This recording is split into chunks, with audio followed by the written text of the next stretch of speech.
Assalamualaikum warahmatullahi wabarakatuh. Waalaikumsalam warahmatullahi wabarakatuh. Bismillahirrahmanirrahim. Alhamdulillahi rabbil alamin. Wal 'aqibatu lil muttaqin wa la 'udwana illa 'alal zalimin. Asyhadu an la ilaha illallah wahdahu la syarika lah. Wa asyhadu anna sayyidana Muhammadan abduhu wa rasuluh.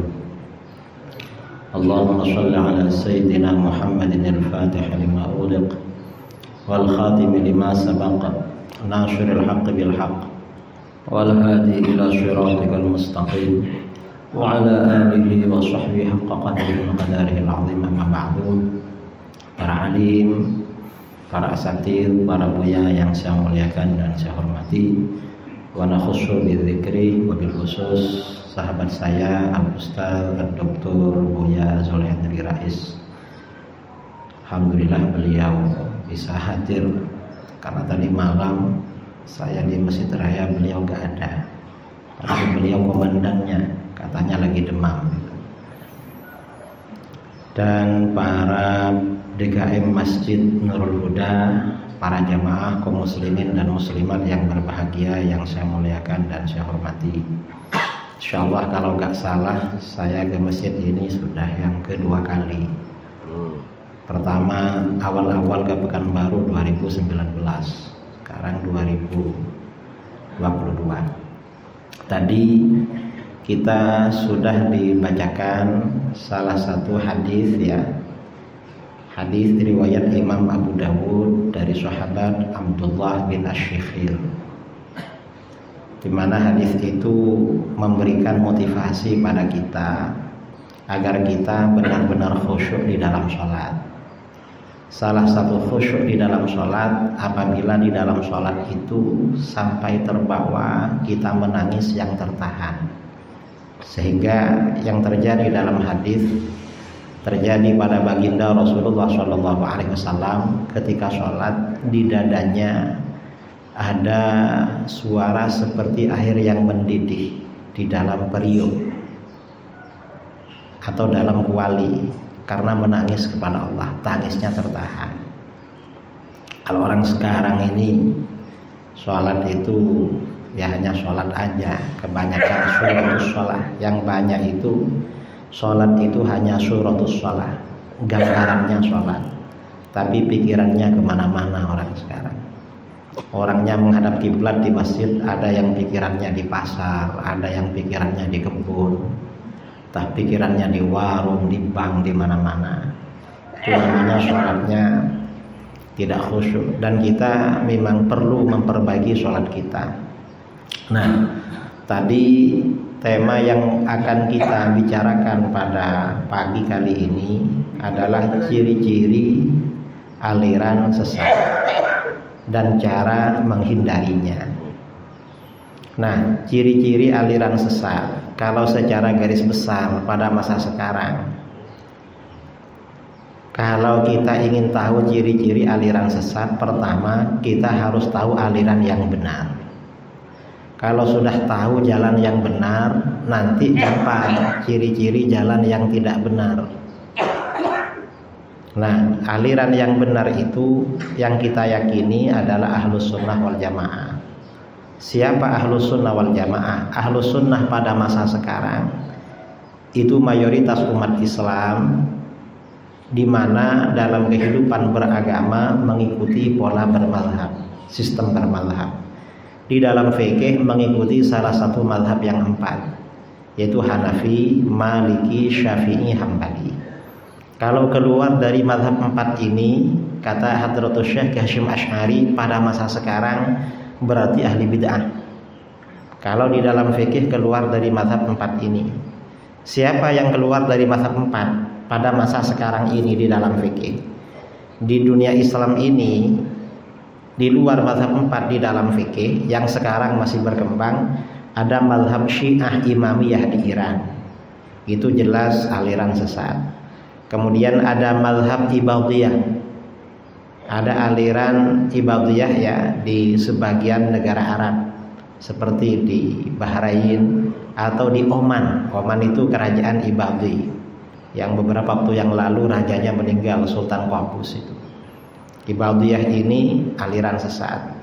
Termasuk lagi yang bertahan sekarang ini aliran Syiah Zaidiyah di Yaman. Itu juga aliran sesat. Di dalam fikih keluar dari mazhab arba'ah. Termasuk yang sesat adalah kelompok yang tidak bermazhab, kelompok anti mazhab. Dan ini di Sumatera ramai. Mengapa? Karena kelompok anti mazhab di Jawa imam-imamnya dari Sumatera.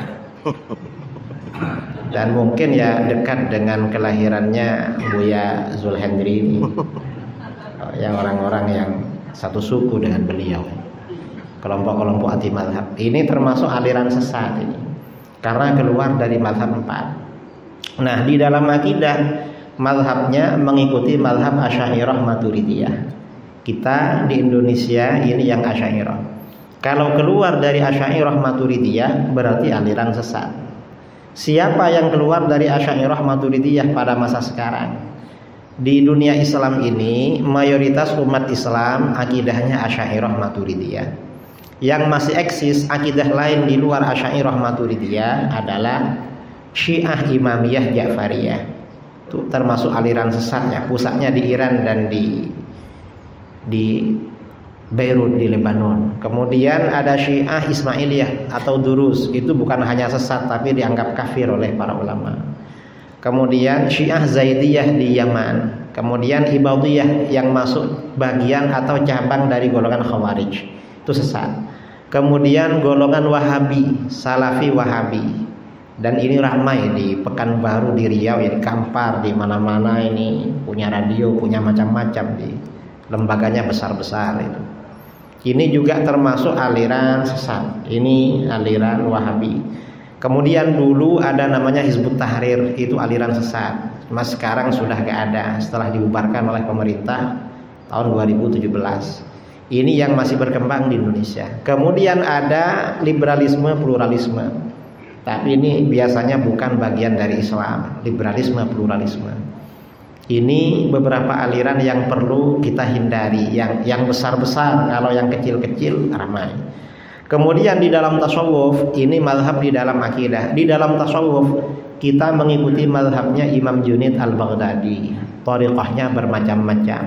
Ada Naqsyabandiyah Khalidiyah. Kalau di Sumatera ini kebanyakan Naqsyabandiyah. Kalau di Jawa itu ada Syadziliyah. Kebetulan saya ini thariqahnya Syadziliyah. Kemudian ada Tijaniyah. Kemudian dan thariqah yang lain. Kalau keluar dari mazhabnya Imam Junaid Al-Baghdadi, itu berarti termasuk aliran sesat, kelompok tasawuf yang sesat.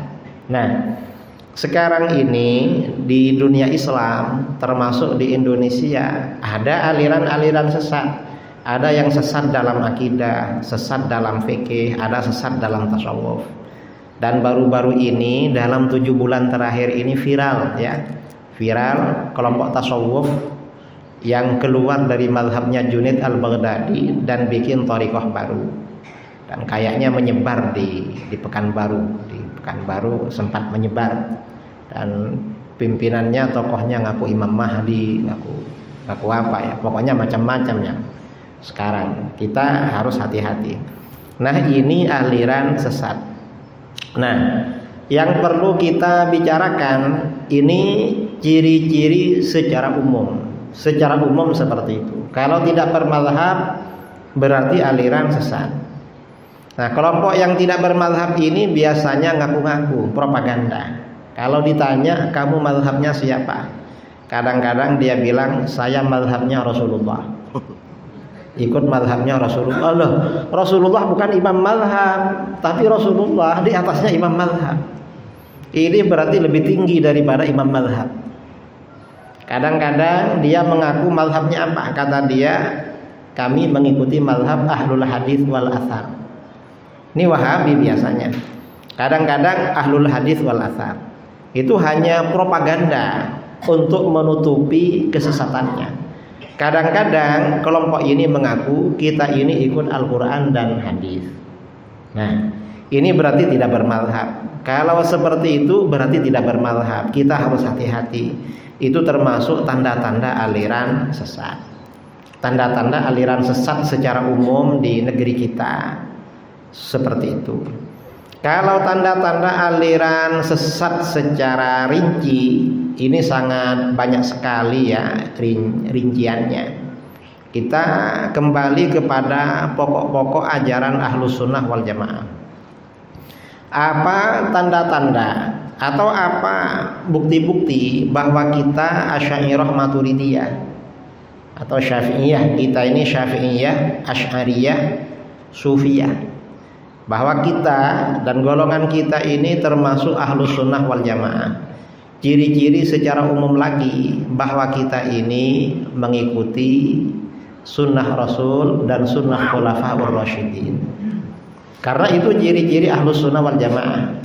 Di dalam hadis Rasulullah SAW bersabda, innahu may ya'ish ba'di fasayara ikhtilafan katsira. Sesungguhnya siapa yang hidup sepeninggalku, orang yang hidup setelah aku meninggal, maka akan melihat banyak perbedaan pendapat. Perbedaan pendapat akan ramai. Rasulullah bilang, nanti setelah meninggal banyak perbedaan pendapat. Kalau Rasulullah masih ada perbedaan pendapat gampang, tinggal tanya pada beliau. Tapi beliau sudah gak ada. Kalau Rasulullah sudah gak ada, gimana cara mengukur mana yang benar, mana yang salah? Karenanya oleh beliau ditegaskan, fa'alaikum bisunnati wa sunnatil khulafair rasyidin. Maka berpeganglah kamu dengan sunnahku dan sunnah khulafaur rasyidin. Golongan yang benar, ahlul haq, ahlus sunnah wal jamaah, senantiasa berpegangan dengan sunnah Rasul Shallallahu Alaihi Wasallam dan sunnah khulafaur rasyidin. Ini disebut dengan golongan ahlus sunnah wal jamaah. Ini ciri-cirinya. Karenanya yang menyimpang dari sunnah Rasul dan sunnah khulafaur rasyidin di dalam akidah, dalam prinsip keagamaan, itu berarti bukan ahlus sunnah wal jamaah. Ciri-ciri lain Ahlus Sunnah wal Jamaah, ketika Rasulullah SAW menjelaskan tentang perpecahan umat Islam, sataftariqu ummati ala 73 millah, umatku akan terpecah belah menjadi 73 golongan, kulluha finnar illa millatan wahidah, semuanya akan masuk neraka kecuali satu golongan yang akan masuk surga. Yang selamat cuma satu. Dari 73 itu cuma satu yang selamat. Qalu wa man hiya ya Rasulullah. Mereka bertanya, siapa satu golongan itu? Hai Rasulullah. Rasulullah menjawab, ma ana alaihi wa ashabi. Golongan yang mengikuti ajaranku dan ajaran sahabatku. Berarti kalau begitu golongan yang benar atau ahlus sunnah wal jamaah adalah golongan yang mengikuti ajaran Nabi dan ajaran para sahabat. Nah, golongan yang mengikuti ajaran Nabi dan ajaran para sahabat disebut dengan golongan ahlus sunnah wal jamaah. Ahlus sunnah itu maksudnya pengikut sunnah Rasul, jamaah itu maksudnya pengikut jamaatus sahabah, jamaahnya para sahabat dan mayoritas ulama salaf serta mayoritas umat Islam sampai akhir zaman. Ini ahlus sunnah wal jamaah. Keluar dari itu namanya golongan syadz. Syadz itu artinya apa? Golongan yang terkucil, golongan yang nyeleneh, golongan yang menyimpang dari mayoritas. Itu namanya aliran sesat. Gak sama dengan ramai orang, dengan kebanyakan umat Islam, itu berarti golongan sesat. Ini satu versi. Dalam versi yang lain, ketika Rasulullah SAW ditanya tentang golongan yang selamat, beliau menjawab as-sawadul a'wam, golongan mayoritas umat Islam. Berarti ahlus sunnah wal jamaah ini harus mayoritas. Mengapa? Karena jamaah ini namanya golongan yang banyak. Kalau tak banyak bukan ahlus sunnah wal jamaah. Karenanya sebagian Wahabi sekarang nggak mau menyebut dirinya ahlus sunnah wal jamaah, cukup ahlus sunnah saja. Mengapa? Kalau menyebut ahlus sunnah wal jamaah ditanya jamaahnya mana, nggak bisa jawab mereka, karena nggak ada jamaah. Mereka ramai berkumpul, kalau jamaahnya dari mana-mana ngumpul. Tapi kalau ahlus sunnah wal jamaah ini di setiap komplek ya, di setiap komunitas, di setiap unit itu paling ramai memang. Ini namanya Ahlus Sunnah wal Jamaah. Secara umum seperti itu. Golongan yang menyimpang dari ini, dari mayoritas ini berarti aliran sesat. Jadi sebenarnya ciri-cirinya ya gak perlu sulit-sulit masalah itu. Dan Islam disebarkan kepada bangsa kita, bangsa Indonesia. Ini sejak awal memang Ahlus Sunnah wal Jamaah. Islamnya bangsa Melayu, Islamnya bangsa Indonesia, bangsa Nusantara. Ini Ahlus Sunnah wal Jamaah, Syafi'iyah, Asy'ariyah, Sufiyah. Di dalam fikih sejak leluhur kita mengikuti mazhab Imam Syafi'i, akidahnya mengikuti mazhab Imam Asy'ari, dan orang-orangnya penggemar, pengikut, atau paling enggak pengikut atau paling enggak penggemar tarekat Sufi. Ini kita. Kalau ada kelompok-kelompok baru berkembang keluar dari rel ini, keluar dari khittah ya, dari garis ini, sudah tidak Syafi'iyah atau tidak Asy'ariyah atau tidak Sufiyah, berarti ini termasuk ciri-ciri golongan di luar Ahlus Sunnah wal Jamaah atau termasuk aliran-aliran sesat. Kalau sudah termasuk seperti itu, kita harus hati-hati seperti itu. Walaupun mereka menyampaikan dalil-dalil ketika berceramah atau ketika apa, ini dalil-dalil, tapi dalil itu hanya disampaikan di internal mereka. Kalau kita ajak diskusi, ketemuan, benar enggak pemahaman dia terhadap dalil, mereka biasanya tidak menjumpai, gak mau jumpa dengan kita. Mengapa? Karena mereka tahu kalau dalil mereka sebenarnya tidak kuat. Dalilnya kuat, cuma salah dalam menerapkan dalil. Cuman orang ini kuat itu karena dolarnya kuat. Ustadz Wahabi ini 1 bulan gajinya $1.500. Jadi karena dolarnya kuat, gak peduli dalil. Kita ini yang dalilnya kuat, dolarnya gak ada. Jadi sama-sama D sebenarnya. Ini peperangan antara dalil dengan dolar. Jadi seperti itu. Nah, tanda-tanda bahwa kita ini memang benar-benar Ahlus Sunnah selain itu di dalam hadis, di dalam Al-Quran ya, Allah Subhanahu Wa Taala berfirman di dalam Al-Quran. Di mana di dalam Al-Quran? Kuntum khaira ummatin ukhrijat linnas ta'muruna bil ma'ruf wa tanhauna 'anil munkar wa tu'minuna billah. Kamu adalah sebaik-baik golongan yang dikeluarkan bagi umat manusia. Maksudnya apa? Umatnya Rasulullah ini umat terbaik, lebih baik daripada umat-umat para nabi terdahulu. Lebih afdal. Umurnya paling pendek, amalnya paling sebentar, tapi anugerah Allah kepada umatnya Rasulullah luar biasa. Lebih duluan masuk surga, derajatnya lebih tinggi daripada umat para nabi terdahulu. Kita ini kalau dibandingkan umat para nabi terdahulu, kalah, amalnya ya kalah, kemudian juga ibadahnya kalah. Mengapa? Umat-umat para nabi terdahulu orangnya besar-besar. Umatnya Nabi Adam tuh 30 meter saudara, besarnya 3,5 meter. Usianya di atas 1000 tahun umatnya Nabi Adam. Ada yang sampai 2000, 2500 umatnya Nabi Adam. Umat-umat awal dulu, nenek moyang kita. Lalu Nabi berikutnya dikurangi oleh Allah. Sudah agak pendek, usianya tambah pendek. Nabi berikutnya kurang lagi. Sampai umatnya Rasulullah SAW, fisiknya paling pendek, usianya paling pendek juga. Paling pendek, apalagi orang Indonesia. Walaupun jamaah umroh tiap hari ya, kalau normal yang dikirim dari Indonesia 20.000, tapi di Mekah gak kelihatan. Mengapa? Kecil-kecil orangnya. Nah, walaupun umatnya Rasulullah ibadahnya paling sebentar, kemudian secara fisik juga usianya pendek-pendek, tapi paling afdal. Mengapa? Karakternya umatnya Rasulullah di dalam Al-Quran, ta'muruna bil ma'ruf wa tanhauna 'anil munkar. Kalian selalu beramar ma'ruf nahi munkar. Umatnya Rasulullah ini berani, rata-rata berani. Artinya apa? Kalau ada kemungkaran pasti ada yang protes. Kalau ada kebaikan pasti ada yang ajak-ajak.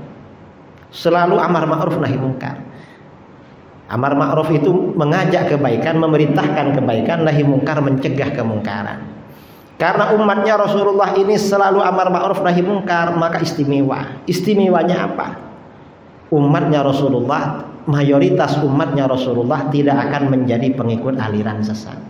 Mayoritas senantiasa istiqamah mengikuti ajaran Ahlus Sunnah wal Jamaah. Pasti seperti itu. Mengapa? Ini umat terbaik ini. Kalau sampai mayoritas sesat gak mungkin. Karenanya tanda-tanda aliran sesat itu adalah aliran yang suka menyesatkan, membid'ahkan, apalagi mengkafirkan mayoritas umat Islam. Mengapa begitu? Ini gak ngerti kalau umatnya Rasulullah itu umat terbaik. Sebagai umat terbaik dijaga oleh Allah, selalu amar ma'ruf nahi munkar. Ulamanya ramai, ulamanya banyak. Setiap ada orang mengeluarkan pernyataan mungkar diprotes oleh ulamanya, sehingga mayoritas umat itu terjaga dari kemungkaran itu, terhindar. Ini ciri khas yang pertama. Yang kedua, umatnya Rasulullah ini wa tu'minuna billah, kamu selalu beriman kepada Allah. Artinya apa?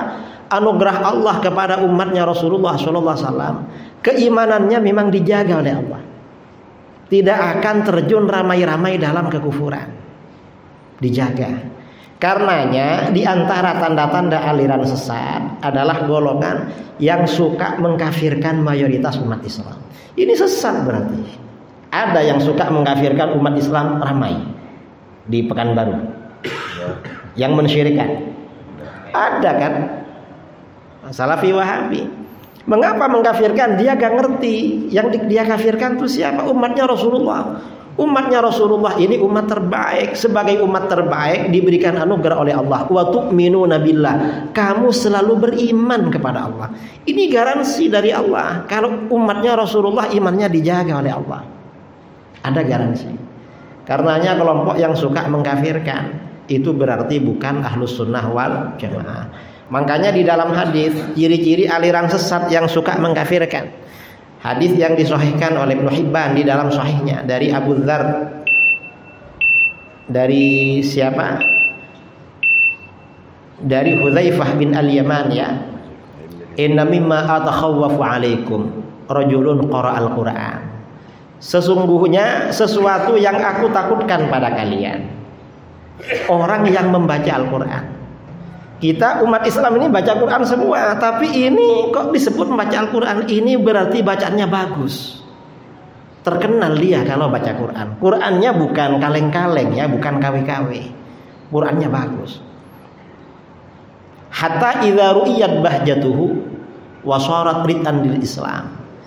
Hingga ketika dia kelihatan indah sebab Al-Quran dan dia menjadi pembela Islam.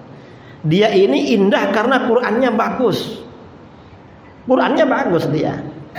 Dan vokal membela Islam. Artinya lawan kafir ya, mengajak orang ngaji. Ini bagus. Akhirnya bagaimana? Ghayyarahu ila ma sya'allah. Dia menggantinya pada apa yang Allah kehendaki. Fansalakha minhu wa nabadhahu wara'a dhahri.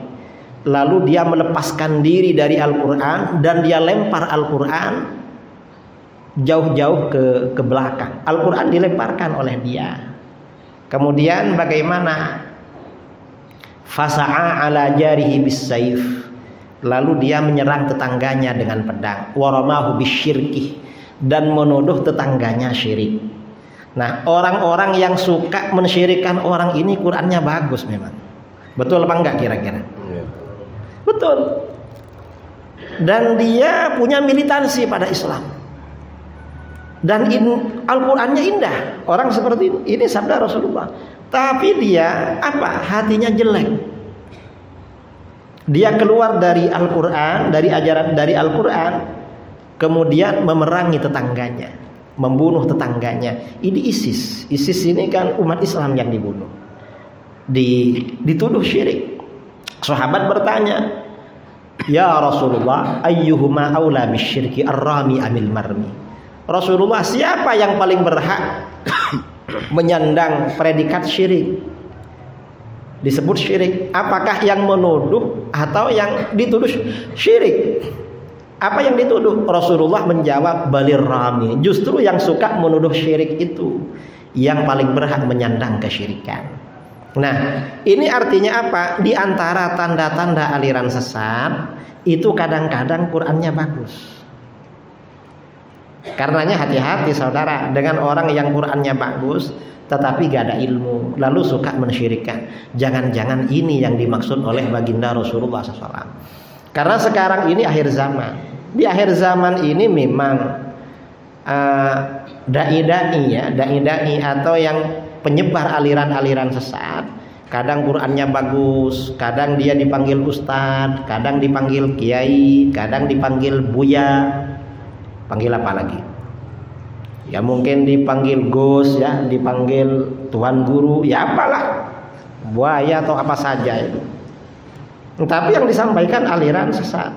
Dan kadang-kadang Qur'annya bagus. Karenanya di akhir zaman ini, di akhir zaman, pesan para ulama kita dianjurkan sering-sering berkumpul dengan orang-orang soleh. Sering-sering berkumpul dengan orang-orang soleh, kemudian perdalam ilmu pengetahuan agama secara langsung dari ulama-ulama, dari guru-guru kita yang memang jelas sanadnya, jelas guru-gurunya, dari mereka, dari ini. Dan kita ya, karena sekarang ini zaman fitnah, hal-hal yang masuk dalam fitnah itu kita hindari. Termasuk fitnah sekarang nih, fitnahnya jawal. Apa jawal itu? Handphone ini fitnah akhir zaman. Hati-hati. Karena kita ini kalau masuk HP, apalagi dimasukkan ke grup-grup, lalu grupnya Wahabi, akhirnya semuanya di-share di situ. Pemikiran, tulisan yang gak benar, video gak benar di-share, lalu kita share. Akhirnya kita menjadi penyebar aliran sesat. Hati-hati seperti itu. Di akhir zaman ini kita dianjurkan sering-sering berkumpul dengan orang-orang saleh, kemudian selalu memperdalam ilmu pengetahuan agama bersama guru-guru kita. Insya Allah kita akan dilindungi oleh Allah. Saya kira itu yang perlu saya sampaikan. Wabillahi taufik wal hidayah. Kurang lebihnya mohon maaf. Assalamualaikum warahmatullahi wabarakatuh.